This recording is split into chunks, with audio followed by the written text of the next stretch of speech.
Boa tarde a todos. É com muita alegria que estamos reunidos na Casa de Bezerra para aprendermos mais sobre o Evangelho de Jesus. Hoje a palestra será feita pelo seu Hélio, companheiro nosso, amigo, que sempre vem nos agraciando com as suas conversas, com as suas reflexões. E ao iniciarmos, então, vamos conectando com o alto, pedindo a espiritualidade amiga, que dilate a nossa compreensão, as nossas mentes, para que possamos usufruir todos os segundos desse encontro para o aprendizado. Que possamos, Senhor Jesus, vivenciar os teus ensinamentos, visando o nosso crescimento e o nosso aperfeiçoamento espiritual. Pedimos à espiritualidade amiga que envolva o nosso companheiro na transmissão dos seus ensinamentos. Muito obrigada e que assim seja. Boa tarde a todos. Prazer imenso estar com vocês aqui, na casa nova, né? Ou renovada. É isso aí. Adequado para que nós possamos meditar sobre os ensinamentos de Jesus, que é o que nós vamos fazer a partir de agora. A lição da tarde de hoje foi separada para a nossa meditação e está no livro Fonte Viva. É o capítulo 33. E nesse capítulo, Emmanuel, que foi quem psicografou, o nosso querido Chico Xavier psicografou, mas Emmanuel foi quem editou. Emmanuel ele pegou um recorte do Atos dos Apóstolos. Então, uma atividade de Pedro foi quando Pedro ele ressuscitou, né, a Dorcas, né, uma moça que estaria já desencarnada. Ele foi lá, chegou e ressuscitou a Dorcas. Eu recomendo que quem tiver curiosidade que leia no Atos dos Apóstolos o que aconteceu, o que antecedeu esses acontecimentos, como ele aconteceu, tal, que é uma história um pouquinho longa. Mas o que o Emmanuel reportou, o que ele pegou desse momento? Ele pegou o momento em que ele fala assim: e dando-lhe as mãos, a levantou. Então, isso está no Ato do Apóstolo, capítulo 9, no versículo 14. Então, ele pegou, Emmanuel pegou o ato dele ter dado as mãos e levantado, tirado ela da cama, porque ela já estava deitada, já estava desencarnadas, segundo a crença daquele momento. E aí que vem a grande reflexão para nós refletirmos sobre esse ato, né? Porque o Emmanuel ele fala no decorrer da lição que ele passa, ele fala que não basta você ter palavras bonitas, você saber as coisas, você guardar um monte de informações, né?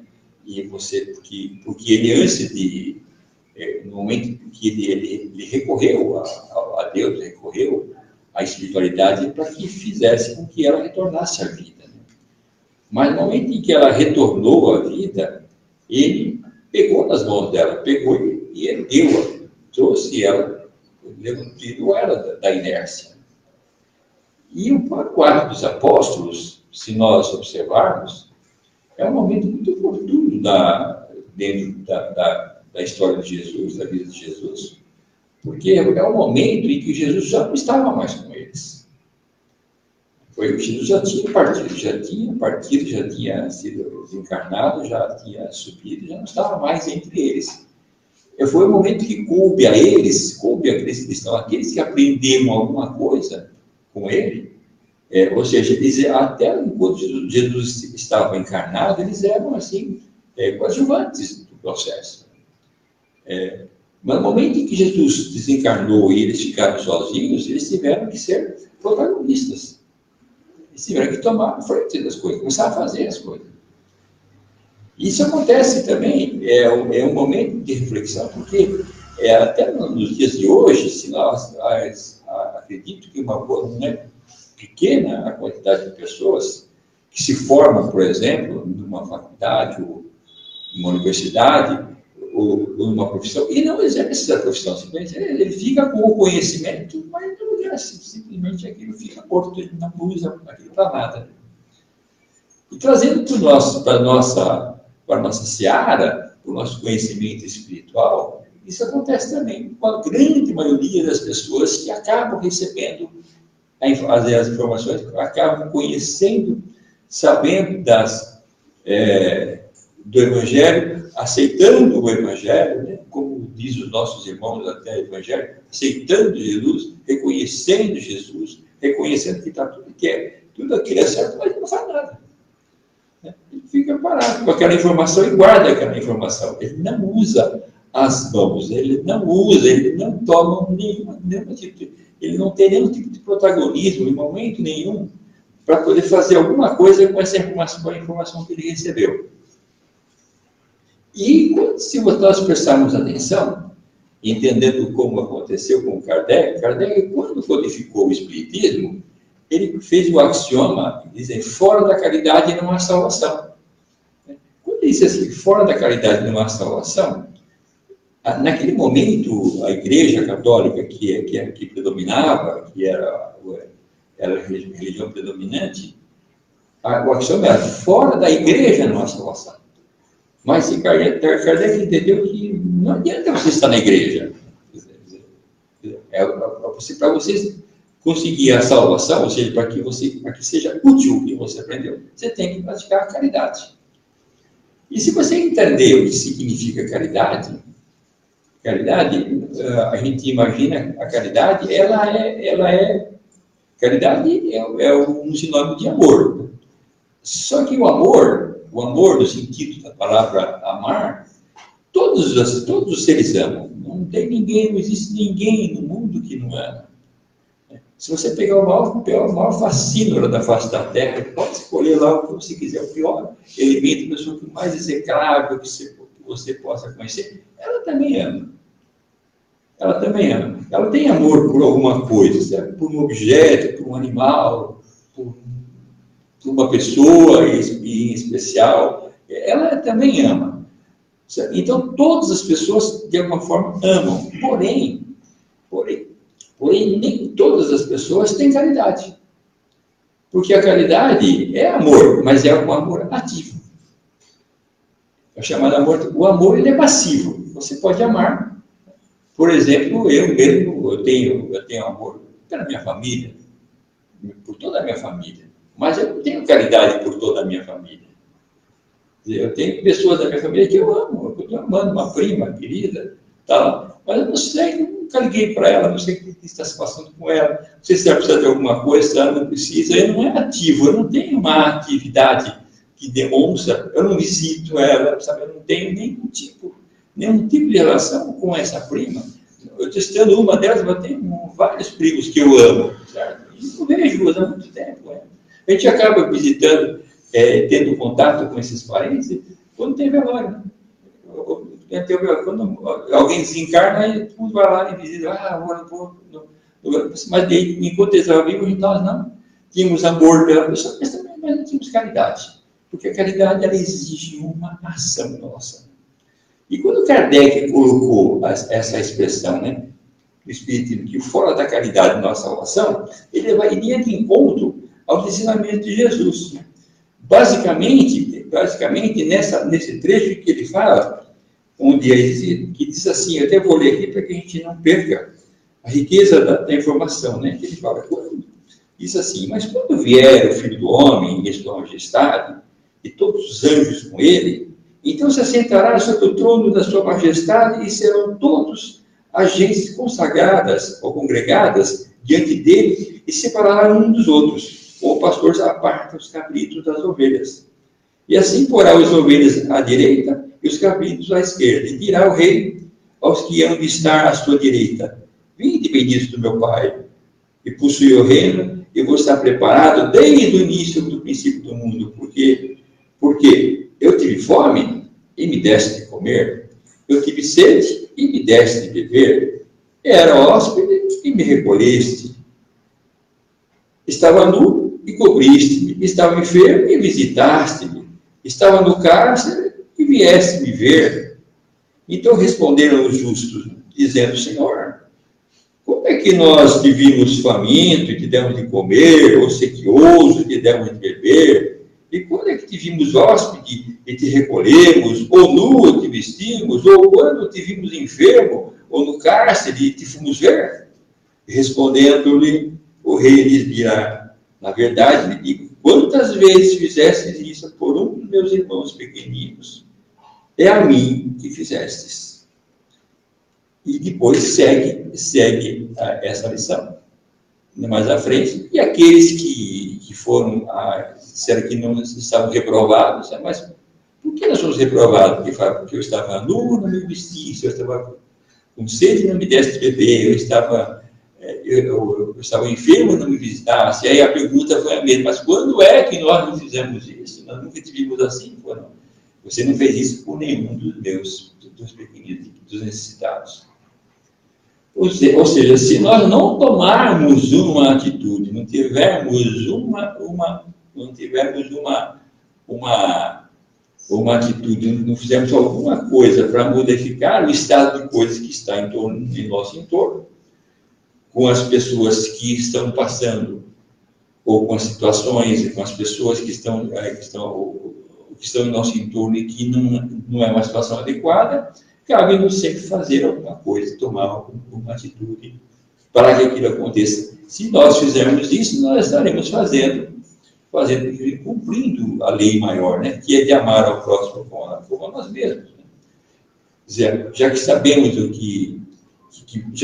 que diante da dor, outra coisa que aconteceu, quando Deus colocou a dor, ou o prazer, a felicidade ou a infelicidade, as coisas que nos tornam felizes, que nos são agradáveis, elas são diferentes de um para o outro. Né?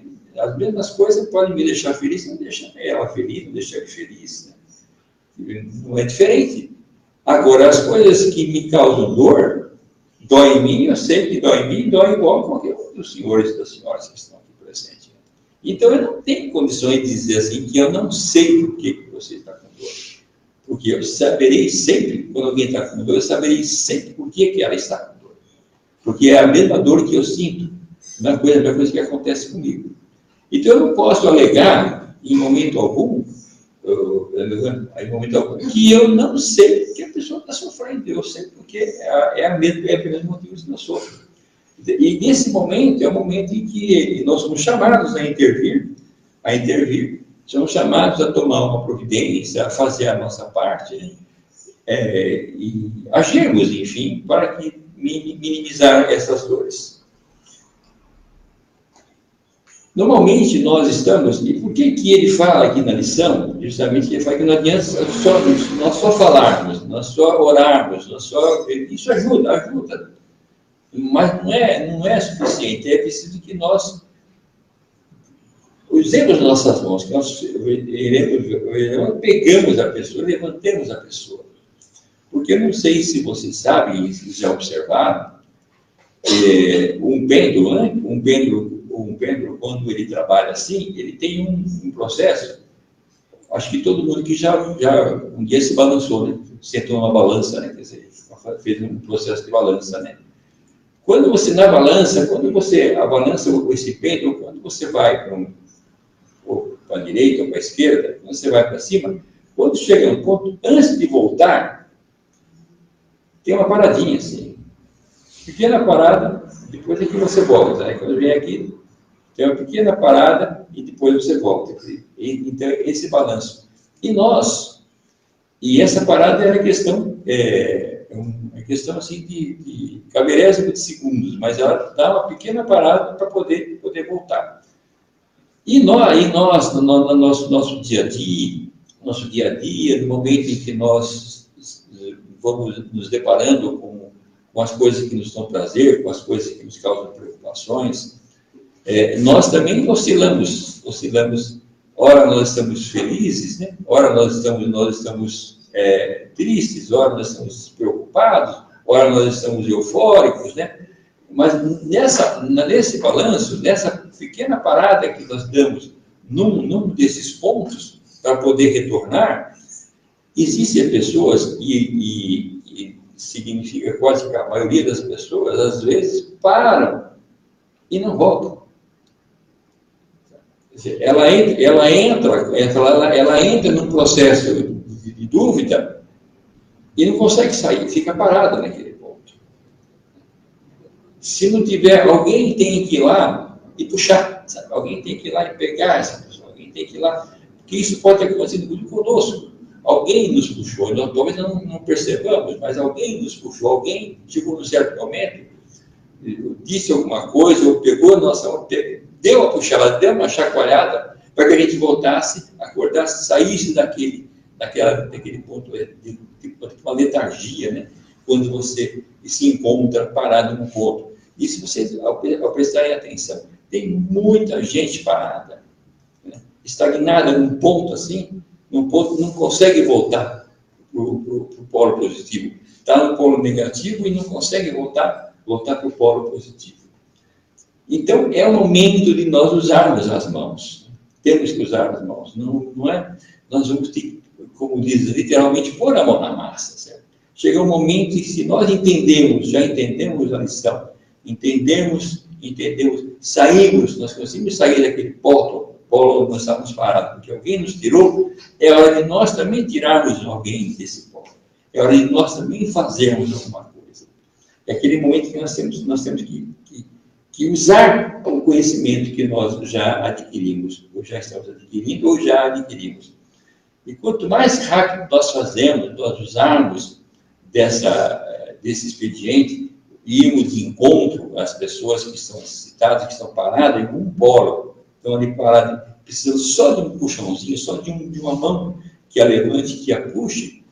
E é naquele momento, quando nós começarmos a atividade de fazendo a nossa parte nesse sentido, também começa a mudar todo a nossa vida começa a mudar também, porque nós começamos também de alguma forma a sair dos polos parados, polos negativos de qual nós nos encontramos ainda parados. E a casa espírita, ela tem esse condão, né? A casa espírita tem esse condão. O que é previsto, o que nós privilegiamos sempre dentro da casa espírita é a chamada laborterapia. Existem várias formas de nós colocarmos a mão na massa, de nós começarmos a fazer alguma coisa. Sairmos um pouquinho dentro de nós mesmos, do nosso ciclo vicioso da nossa própria vida. E começarmos a entrar e melhorar a vida das outras pessoas. Porque, por exemplo, na casa que eu trabalho, nós temos lá 19 núcleos de atividade, tá? Que existem para que as pessoas possam começar a se exercitar na hora que elas quiserem começar a fazer alguma coisa. Né? Mas desde ajudar na biblioteca, ou na sopa fraterna, né? Ou na conversa fraterna, né? ou na evangelização infantil, e assim vai. Esses são muitos lugares que nós podemos começar a usar as nossas mãos. Né? Por exemplo, começar a estudar, começar a cuidar da passe. Né? O passe é um lugar que, assim, tem um lugar que a gente usa as mãos, porque as nossas mãos, onde saem todas as nossas energias favoráveis, é no passe para as nossas mãos.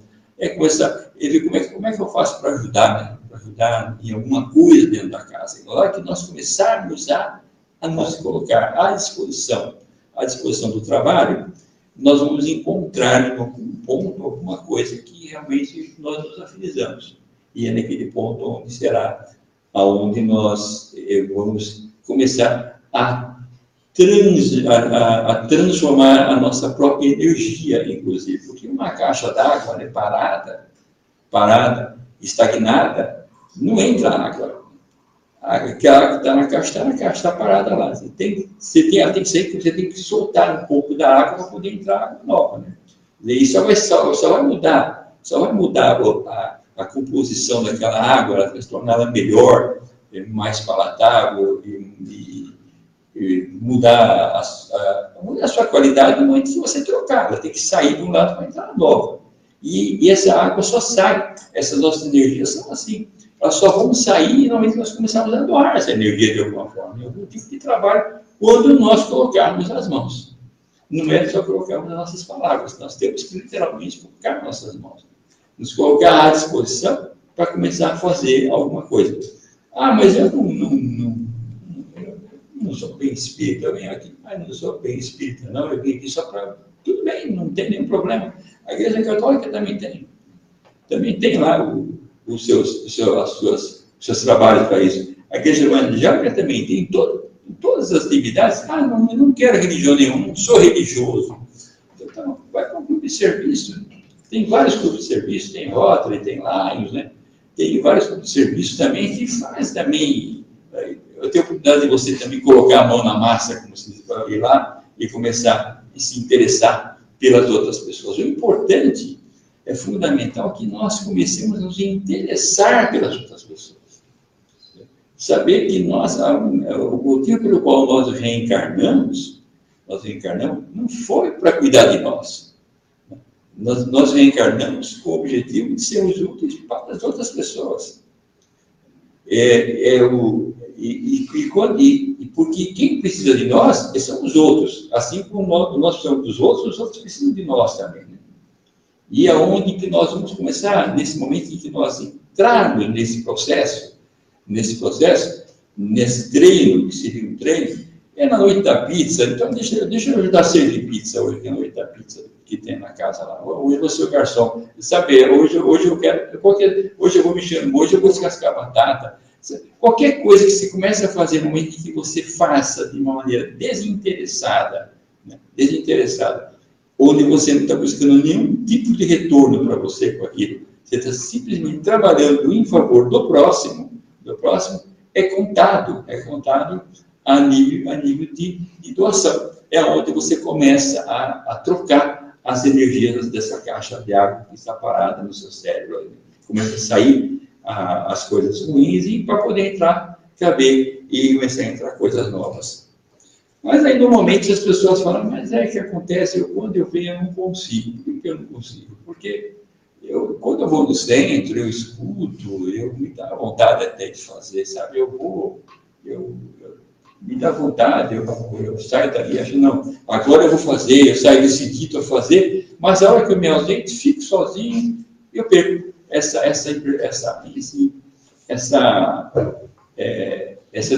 começa a mudar, e começa a não consigo, não mudo, acabo não fazendo nada. Como Paulo dizia, né, o mal que eu quero fazer, o bem que eu quero fazer, eu não faço, o mal que eu não quero fazer, eu faço. Né? Aí eu me lembro nesse momento, me lembro de uma passagem de Jesus, em que ele estava lá na casa da sogra de Pedro, e fazendo as suas pregações, e uma mulher chegou para ele e falou assim, por que eu não fiz essa pergunta? Por que eu não consigo? E quando eu estou aqui, que eu estou ouvindo isso tudo, me dá vontade, eu resolvo o que eu vou fazer, me dá vontade, eu decido fazer, mas depois que eu saio daqui, eu não consigo. Passa o dia dele, eu não consigo, não vai, não faço. Não. Por que acontece isso? Aí Jesus perguntou para ela assim, só trabalha com o quê? Ela falou assim, eu e meu marido, nós trabalhamos com leite. Né? Nós retiramos leite de cabra, quando a gente retirava leite, e entregamos para as pessoas, né? Esse é o nosso trabalho. Né? E o que é que dá mais trabalho? Perguntou para ela. Dá mais trabalho no seu trabalho? Qual o trabalho maior que você tem nessa parte? Não. O maior trabalho, assim, não é tirar o leite e levar, é lavar. Tem que lavar. Todos esses recipientes, né, que eu entrego leite, tem que lavar. Tem que lavar tudo muito bem lavado e tem que lavar bem lavado. Se não é bem lavado, o leite, o que acontece? O leite, eu colocar o leite novo, ele estraga. Ele bate com o resto que está lá dentro, ele estraga ele. Então tem que ser muito bem lavado. Isso é a maior dificuldade do meu serviço, é isso aí. Então, assim aí é a resposta que você precisa, né? Ou seja, para que entre uma informação nova e essa informação nova não fique contaminada com as informações antigas que você tem lá dentro, tem que lavar. Você tem que tirar. Você tem que permitir que entre, e que você não permitir que as informações antigas que você tinha, elas contaminem as novas que chegaram. Né? Você tem que permitir constantemente fazer essa troca, tem que tirar aquilo, o que é velho, o que não serve mais, tem que retirar para que entre novo. Né? E com isso você vai começar, quanto mais você conseguir tirar o velho, colocar o novo na sua cabeça, a informação nova, mais você terá condições de fazer o que tem que ser feito, que é a coisa nova, tomar as decisões boas, ideais, e aquilo que você precisa ser feito. E assim acontece também conosco, né? Quando nós saímos daqui, muitas vezes, na nossa convivência, no nosso dia a dia, no nosso trabalho, na reunião com os nossos amigos, que pensam diferente, às vezes eles mudam até a nossa maneira de pensar. Qualquer coisinha, então nós temos que ter convicções, de sair daqui convictos e continuar estudando, nos colocando à disposição, inclusive fazendo os cursos que a casa oferece, né? Além daquilo fazer os cursos que a casa oferece, nós temos que realmente mudar todo o processo, tudo aquilo que está dentro da nossa cabeça, tudo aquilo que está armazenado, sabemos há quantos milênios, né, que já está armazenado dentro da nossa cabeça. Nós temos que começar, então, a colocar a informação nova, porque evangelho significa novidade, é o novo, né? A boa nova. Né? Então, essa boa nova, ela tem que entrar, ela tem que ocupar todos os espaços que estão dentro da nossa cabeça, não permitindo que as outras coisas ainda contaminem e estraguem o leite. Né? E aí não dá, nós não vamos conseguir entregar o leite limpo. Para isso, a única coisa que funciona mesmo, que é fundamental, que funciona, e que vai, e que muda realmente a nossa vida, realmente, isso é reconhecido hoje pela PNL, né? O pessoal que trabalha com a PNL, e a informação não é a informação que muda a nossa maneira de ser, o que muda a nossa maneira de ser é a prática. Nós temos que praticar. E quanto mais você praticar, se você não praticar, você não muda, né? Você vai aprender a dirigir, o que você vai fazer? Você vai ter que praticar, né? Pratica, até pisar uma embreagem, tudo que é novo, você tem que praticar. Se você não praticar, ficar só com a informação, só com o que está escrito, com o que você não usar, dificilmente ela vai ter uma valia para você, ou para nós, para mim, para nós, né? Claro. Então, é preciso que a gente pratique. Então é se colocar à disposição mesmo, assim que possível, procurar a direção da casa, os dirigentes da casa, olha, eu estou comigo, eu quero ajudar de alguma forma, o que eu posso fazer, né? Como é que eu posso ajudar? Ter algum curso aí pronto para eu poder participar, enfim, sabe? Começa a se envolver com a casa, porque tem muita coisa para fazer dentro da casa. E quando você está fazendo, não é para casa, que você está fazendo, começa a fazer para você. Um dia desses eu falava com um amigo meu, esse ainda não é um amigo, né, um conhecido, eu falei, eu vou dentro do centro e tal. O que é o centro? Uma casa? Não é um centro, é uma casa de caridade, uma casa de caridade. Você verá como é que funcionava lá. O que dá trabalho mais lá? O trabalho maior lá é cuidar, cuidar dos voluntários, né? Mas como assim? Não é? Um voluntário não é? Não, é voluntário. Nós, voluntários, somos todos voluntários. Nós somos o problema.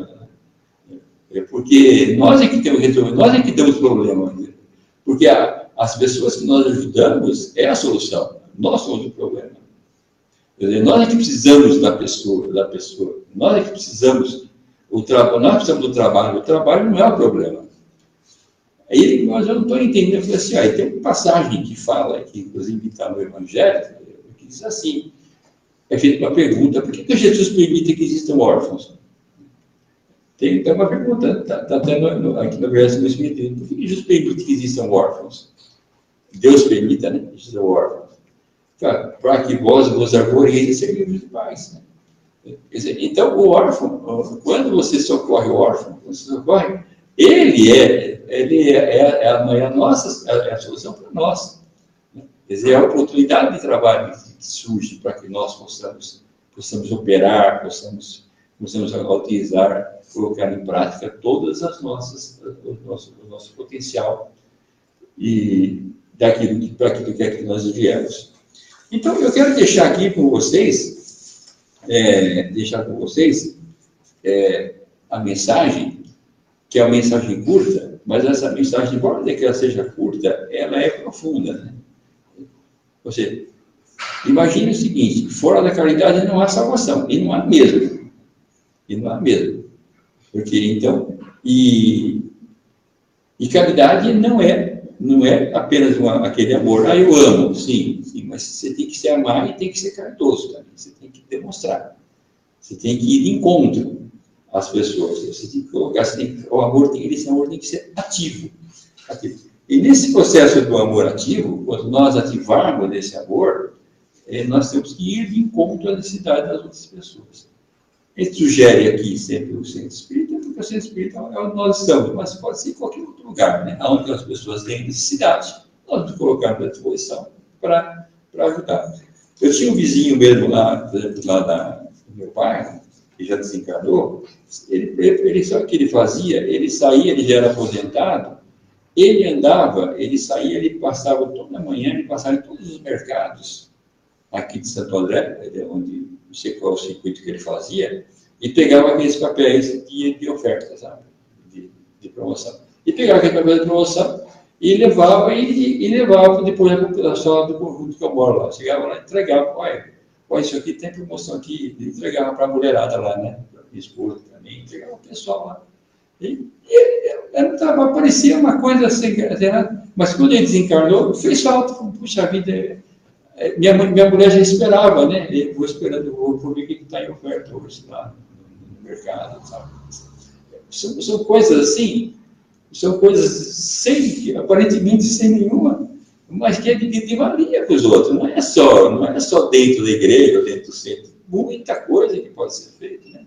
Quantas mulheres, senhoras, por exemplo, que não tem com quem deixar o filho, por exemplo, né? Precisa deixar a criança com alguém, não tem quem cuide, né? Se você às vezes é uma senhora que já teve filhos, sabe cuidar de crianças, né?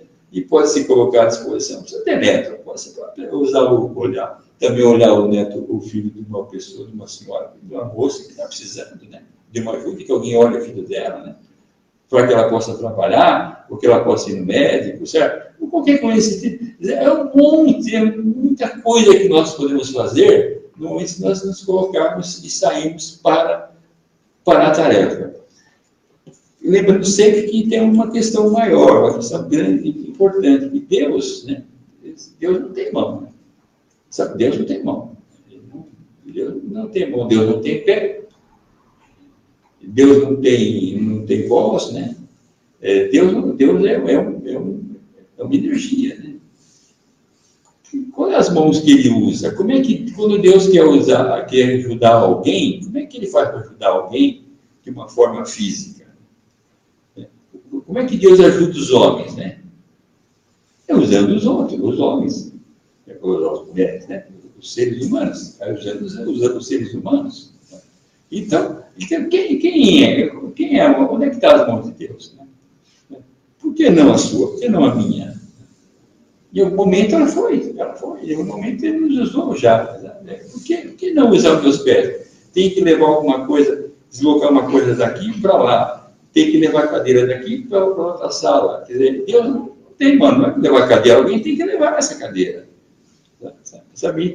Então nós somos as mãos de Deus. Né? Nós somos os pés de Deus. Nós somos a voz de Deus. Né? Nós somos os ouvidos de Deus. Né? Então, ele nos usa. Então, se todo dia você, a hora que chegar de manhã, se você acordar e se colocar à disposição, me use, usa minhas mãos, né? Usa minha voz, usa meus pés, estou aqui, estou disponível, me use, né?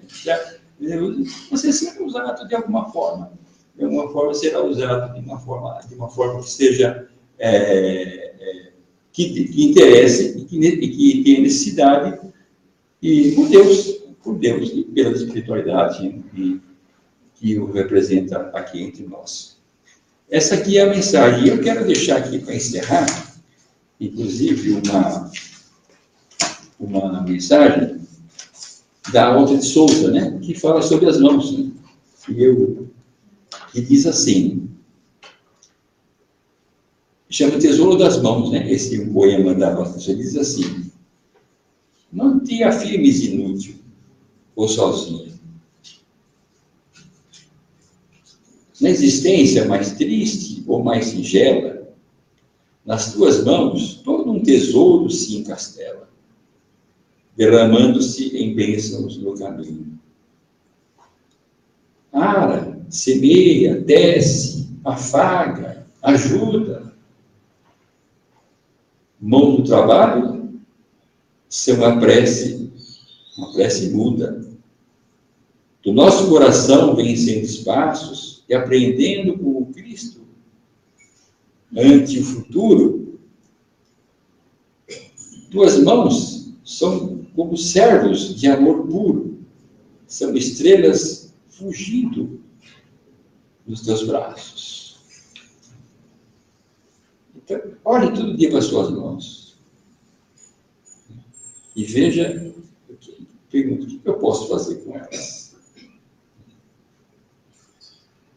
E vocês vão ver, se vocês olharem agora, vocês já vão ver que ela só vai pulsar agora. No momento em que você olhar para elas, você vai ver que elas vão pulsar. E elas pulsando, vocês serão intuídos para fazer o que fazer com essas mãos. E Deus os oriente e ilumine para que assim seja. Obrigado.